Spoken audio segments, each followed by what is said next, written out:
What if I told you that the very thing you believe will finally satisfy you is the same thing that keeps you empty?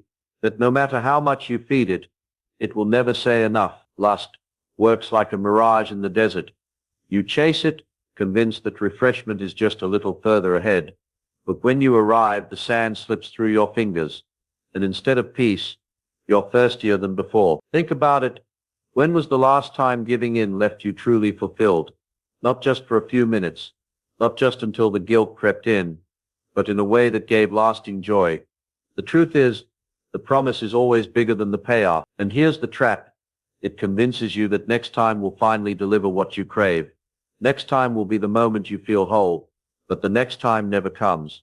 This isn't just about morality. It's about freedom. It's about why chasing the wrong kind of desire leaves you restless, and why the more you indulge it, the less alive you feel. It's a cycle of appetite without satisfaction, hunger without nourishment, and it's not accidental. There's a deeper reason why lust leaves you drained instead of fulfilled. By the end of this, you'll understand why what you're really searching for isn't found in that screen, that thought, or that fleeting moment. And more importantly, you'll see where true satisfaction actually lies. Stick with me, because once you see it clearly, the illusion shatters and you'll never look at lust the same way again. What's silently draining your joy can be destroyed before it destroys you. Discover 7 biblical secrets. Grab your copy in the description and break free today. You think it's pleasure you're chasing. That's the lie. It looks enticing. It feels urgent. And for a fleeting second, it seems like it delivers. But afterward, emptiness. Always emptiness. Like grasping smoke, you reach for it, and it slips right through your fingers, leaving you with nothing to hold. The promise was big, the excitement was real, but the result, hollow. Every time it tells you the same story. This will be the moment you finally feel complete. This will be the escape, the thrill, the satisfaction you've been craving. And yet when it's over, you're left with the same ache you started with, only deeper. That's because the pleasure it dangles in front of you is not real fulfillment. It's just a counterfeit. Think about the cycle. The craving grows louder, so you give in. For a few minutes there's a rush, a sense of relief. Then almost instantly, guilt, shame, and regret creep in. And what happens next? The hunger comes back, stronger than before. It doesn't satisfy, it multiplies. It promises life but plants seeds of death.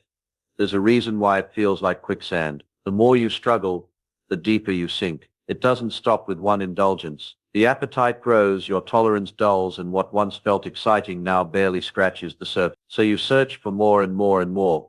But there's no more that finally fills you. It's an endless hunger that consumes you from the inside out.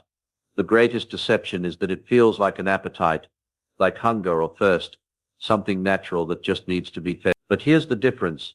When you're hungry and eat, you feel satisfied. When you're thirsty and drink, your thirst disappears. When you indulge lust, the craving doesn't end. It intensifies. It's not like hunger. It's like drinking salt water. The more you drink, the thirstier you get. And so you become trapped in a cycle of illusion. Lust whispers, just one more time and you'll be satisfied. But that satisfaction never comes. You chase a moving target, and the target always stays just out of reach. No matter how much you take, you're left with less joy, less peace, less life. The real tragedy is how it dulls your soul. With every indulgence, it numbs your ability to experience real love, real connection, real intimacy. It replaces depth with shallowness, intimacy with isolation, joy with temporary thrills that vanish like smoke. And the worst part, you start to believe that maybe this is all there is. Maybe real fulfillment doesn't exist. Maybe chasing these shadows is the only option. But deep down, you know that's not true. That quiet ache in your heart, the one that never seems to go away, that's proof you were made for something more. The truth is, you're not broken for craving intimacy. You're not wrong for desiring connection. Those desires were placed inside you by design. But when they're twisted into lust, they no longer build you up. They break you down. Lust takes something sacred, something powerful, something meant to give life, and turns it into a cheap substitute that leaves you starved. So what does that mean for you? It means every time you feel that pull, you're standing at a crossroads. One path looks easier, faster, more exciting, but it's hollow. The other path feels harder, even impossible at times, but it leads to real freedom, real satisfaction, real. And the more you learn to see the illusion for what it is, the less power it has over you. Because once you understand this, Once you've seen clearly that lust can never deliver what it promises, you start to realize that you don't have to be its slave. You don't have to be tricked by the same lie over and over. You can walk away because you know what it's offering isn't worth it. The emptiness it leaves behind is not your destiny. The cycle you've been stuck in isn't unbreakable. You were made for more than shallow thrills and hollow promises. And the sooner you see through the deception, the sooner you can step into the kind of satisfaction that never fades, never shames you, and never leaves you empty again. Desire itself isn't the enemy. The truth is, desire was woven into you on purpose. It's not a flaw. It's not an accident. It's part of being human. The problem begins when desire gets twisted into something it was never meant to be. What was designed to draw you toward love and connection becomes warped into something shallow, selfish, and empty. At its core, lust is a distortion. Imagine a beautiful piece of music played perfectly on a violin. Every note fits. Every sound lifts your spirit. Now picture that same instrument in the hands of someone who doesn't know how to play. The notes are broken, out of tune, and painful to hear. That's what happens when desire is twisted. The melody that was meant to bring life turns into noise that brings pain. When desire is pure, it calls you into real intimacy, something selfless, something that gives as much as it receives. It celebrates another person not as an object, but as a soul.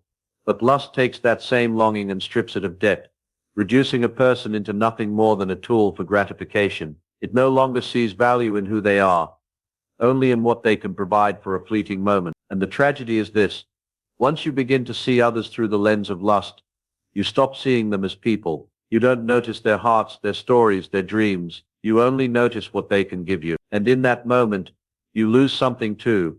You lose your own ability to love with purity. Think about how relationships are meant to work. They thrive on sacrifice, patience, trust, and honor. Real connection demands vulnerability and gives birth to joy. Lust bypasses all of that. It wants shortcuts. It wants the thrill without the responsibility, the pleasure without the commitment. But when you strip away everything that makes intimacy meaningful, what are you left with? A hollow shadow of the real thing. That's why it always feels so unsatisfying. Because deep down, you know it's not what you were created for. You weren't made to settle for scraps when a banquet is waiting. Lust gives you a taste of sweetness without substance. It's like biting into fruit that looks perfect on the outside but is rotten at the core. And here's the danger. It doesn't stop at distorting how you see others. It distorts how you see yourself. Instead of viewing your desires as something that can be holy, purposeful, and life-giving, you start to think of them as shameful, dirty, or uncontrollable. You begin to believe you're powerless, that this twisting of desire defines you. But that's not the truth. You are not the distortion. You are not the weakness. You were created for more than this broken version of desire. The good news is that distortion can be untangled. Just like a melody that can be retuned, your desires can be brought back to their original design. It's not about killing desire altogether. It's about restoring it. It's about learning to want in the right way, to see people as they really are, and to rediscover the joy that comes when love and honor guide your heart. Imagine how freeing it would be to look at someone and see not an object, but a person of infinite worth. Imagine living with desire that doesn't leave you ashamed, but one that makes you stronger, more alive, more connected to who you were meant to be. That's what happens when desire is restored to its true purpose. So the question isn't, how do I get rid of this desire? The question is, how do I let it be transformed? Because the very thing that has been twisted to enslave you can be untwisted to set you free. Lust may have taken what was pure and warped it, but it doesn't have the final word. You can reclaim desire, you can reclaim vision, and you can reclaim the joy of intimacy as it was always meant to be. There's a reason lust feels so convincing. It disguises itself as something natural. It whispers, this is just like hunger. This is just a normal need that must be fed. And on the surface, it feels true. The craving rises, the urge feels pressing, and everything in you says, if I don't feed this, I won't find relief. But here's the deception. Real appetites can be satisfied. This one never can. When you're hungry and you eat, the hunger quiets. When you're thirsty and you drink, the thirst fades. But when you give in to lust, the craving doesn't disappear. It comes back sharper, stronger, more demanding. You end up feeding something that only grows hungrier. It doesn't behave like hunger. It behaves like an endless void. Picture drinking salt water in the desert. Every sip promises relief, and for a moment, you feel the wetness on your tongue. But instead of quenching your thirst, it dehydrates you more. The more you drink, the weaker you become. That's the reality of lust. It pretends to be a solution, but every indulgence only deepens the emptiness, and the cycle it creates is cruel. You start to believe that maybe the next indulgence will finally be the one that satisfies you. You bargain with yourself, thinking one more time will be enough, but afterward, the same emptiness stares back, and the craving screams louder. It's a trap with no exit, until you see it for what it really is. What makes this trap even more dangerous is how it hijacks your instincts. You were designed with real needs, for intimacy, for connection, for love. These are not weaknesses, they're strengths. They're reminders that you were created for relationship and joy. But when lust takes hold, it convinces you that instant gratification can replace deep fulfillment. And once you believe that lie, you start feeding the wrong appetite. The problem is when you feed the wrong appetite, the right one starves. The longing for real intimacy, for genuine love, for meaningful connection, all of that gets buried under the weight of repeated indulgence. And the longer you live in that cycle, the more you forget what true satisfaction even feels like. This is why the emptiness hurts so much. It's not just the guilt, not just the regret, it's the absence of what you were really made for. Lust doesn't just fail to satisfy, it actively robs you of the ability to enjoy the things that could. It leaves you restless in moments where peace was possible, shallow in moments where depth was waiting. But there's something freeing about recognizing this deception. When you finally see that this craving is not like hunger, you stop treating it like something that can be fed. You realize it's not designed to end in fullness. It's designed to enslave. And once you see it that way, it loses its power to trick you. Because here's the truth. Real appetites are a gift. They're meant to point you toward life. Food points you toward nourishment. Thirst points you toward water. Desire points you toward love, intimacy, and connection. But lust hijacks the signal and leaves you chasing shadows. When you understand this difference, you begin to separate the lie from the truth. And in that moment, you can choose differently. You can look at the craving and say, I know what you are. I know you can't satisfy me. I know where this road leads. And instead of giving in, you can begin turning your desire back toward the place it was meant to go. That's where true satisfaction is found, not in feeding a craving that never ends, but in aligning desire with its true design. So when the urge comes, don't see it as an unstoppable hunger. See it for what it is, an illusion, a thirst that salt water can't quench. The more you feed it, the emptier you'll feel. The sooner you see the lie, the sooner you'll stop drinking poison and start searching for the real water that was meant to fill you all along. If you're ready to break free from this cycle once and for all, grab your copy of 7 Biblical Secrets to Destroy Lust. The link's in the description and pinned comment. Don't wait. Start today. The danger isn't just that lust never satisfies. It's that every time you give in, it makes the craving stronger. What once felt like a small spark can quickly turn into a fire you can't seem to put out. At first it seems harmless, just a glance, just a thought, just one more time. But slowly it trains your mind and body to expect the rush, and before you realize it, the pattern becomes chains. That's the trap of addiction. It doesn't announce itself all at once. It sneaks in quietly, disguising itself as choice, until choice no longer feels like an option. The same indulgence that once thrilled you now barely registers, so you search for more. The appetite escalates, the cravings grow louder, and what once felt like freedom now feels like slavery. Think about how it plays out. You tell yourself it'll only be this once. You convince yourself you'll stop tomorrow. But when tomorrow comes, the craving is stronger than your willpower and you find yourself right back in the same place. Then the shame kicks in, the voice that says you're weak, you're broken, you'll never be free. That shame drives you back into the cycle again, looking for relief, but the relief never lasts. And so the trap tightens. The tragedy is how it reshapes your brain. Every indulgence etches deeper grooves, rewiring your mind to associate pleasure with lust. It's like carving a path through a forest. The more you walk it, the clearer it becomes, and the harder it is to turn off into another direction. You start to believe that this is who you are, that this craving defines you. But that's the greatest lie of all, because here's the truth. What feels like an unbreakable chain is nothing more than a pattern, and patterns can be broken. But to break them, you have to first see them for what they are. Addiction thrives in the dark. It grows strongest when you don't name it, when you don't confront it. But the moment you shine light on it, you weaken its grip. Every addictive cycle works the same way. Desire, indulgence, regret, repeat. And in that loop, you lose sight of what life is supposed to be. It's not just about the guilt of the act itself, it's about what it steals from you. The energy drained, the joy stolen, the relationships harmed, the vision blurred. It takes more than it ever gives, and it leaves you emptier than before.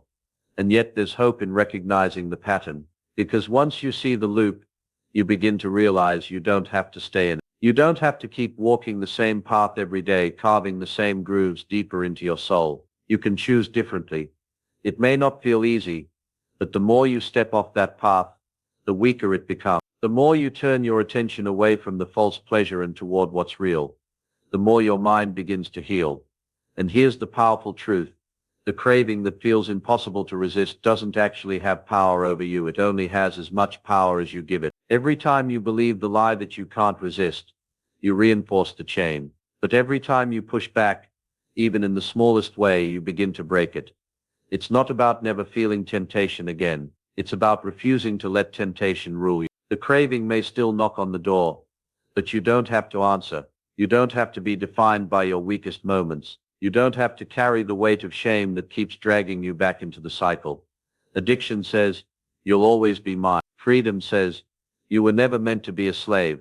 Addiction says, you can't stop. Freedom says, you can choose. Addiction whispers, this is who you are. But freedom shouts, this is not your identity. This is not your future. So the question isn't whether you feel the craving. The question is what you'll believe when it comes. Will you believe the lie that you're powerless, or will you believe the truth that every step away from it, no matter how small, is a step into freedom? The grip of addiction is real, but it is not unbreakable. And once you see that, once you realize that the chains are made of lies, you'll stop bowing to them.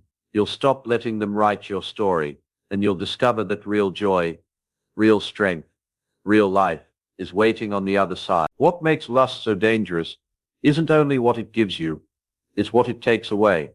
It blinds you to deeper joys. It robs you of treasures that were meant to last. It keeps you fixated on moments that vanish, while hiding from you the beauty that could have been yours all along. Think about the difference between a spark and a fire. A spark can light up for a second, flash bright, and then fade into the dark. A fire, though, brings warmth, comfort, and light that endures. Lust offers sparks but never fire. And the tragedy is that by chasing sparks, you miss out on the steady, lasting glow of something real. Every time you give in to shallow pleasure, you're numbing your ability to feel deeper ones. The more you fill your heart with quick thrills, the less room you leave for lasting joy. It's like stuffing yourself with candy until you've lost your appetite for a meal that could truly satisfy you. You think you're feeding yourself, but you're starving your soul. And here's the subtle danger. You may not notice what you're missing right away. At first it just feels like pleasure, but over time, it strips you of the things that truly matter. Real intimacy feels harder to reach. Real relationships feel emptier. Real purpose feels distant. The shallowness of lust becomes a filter over your life, dulling every experience and keeping you from what's truly valuable. It's not just about relationships with others. It's about the relationship with yourself. When you settle for shallow thrills, you start to believe that you're only capable of shallow joy. You begin to think that maybe the deeper fulfillment you long for doesn't exist, or worse, that you're unworthy of it. That's how lust keeps you trapped, not just by what it offers, but by what it convinces you you'll never have. But joy was never meant to be shallow. Joy is found in connection, in creativity, in love, in moments where you're fully present and fully alive. Joy fills you up in ways that last beyond the moment. It strengthens you, it frees you, it builds you into someone capable of giving life to others. Lust blocks you from all of this by distracting you with shadows of joy that disappear the moment you touch them. And here's the cruel irony. The very thing you're longing for when you give in is the very thing lust keeps you from. You want peace, but you end up restless. You want fulfillment, but you end up empty. You want connection, but you end up isolated. Lust doesn't just fail to deliver. It actively stands in the way of what your soul is crying out for. That's why so many feel stuck. You chase the quick fix because it feels easier than pursuing the deeper things. But in chasing it, you close the door on the very things that could set you free. You keep trading diamonds for dust, thinking maybe this handful will finally sparkle enough to make you happy. But dust can never replace treasure. The real shift happens when you start to see what's being stolen from you. Every shallow indulgence costs something. Your focus, your energy, your peace, your ability to enjoy real love. And once you see that, once you realize what's at stake, you begin to understand why lust has to be broken. It's not about denying yourself joy.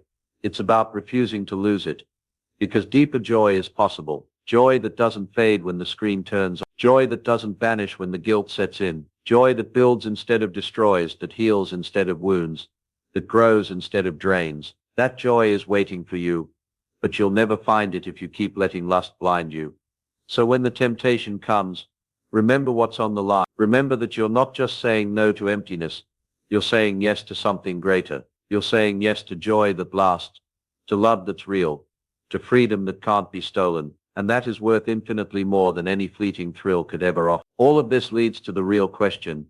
If lust leaves you empty, where do you turn to find what actually satisfies? Because it's not enough to just run from the counterfeit. You have to run toward the real. And here's the truth your soul already knows.